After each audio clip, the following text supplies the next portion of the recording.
Hello everyone, for today's video, we will define what is pattern in the nature of mathematics and the most four common patterns in the nature: the symmetry, the fractal, spiral, and tessellation.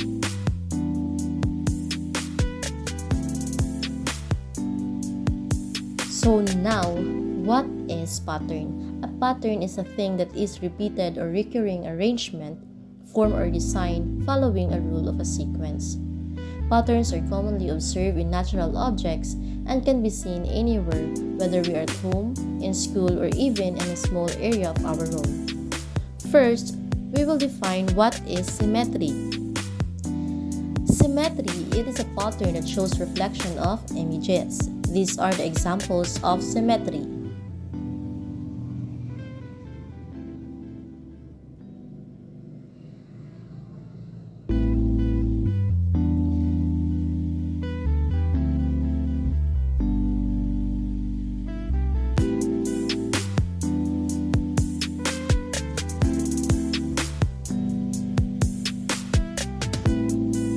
Next, what is fractal? It is a pattern which repeats at progressively smaller sizes and angles.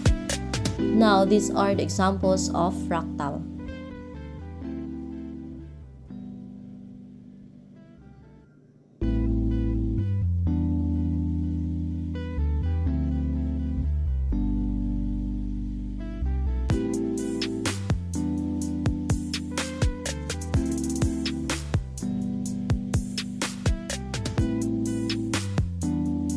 And now, spiral, it is a pattern that moves around at a central point and continuously widening. These are the examples of spiral.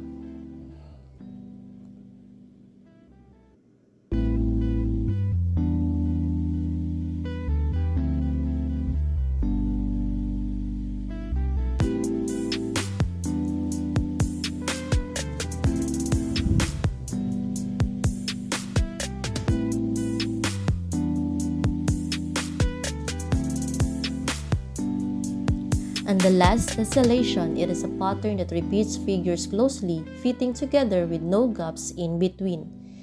These are the following examples of tessellation. These are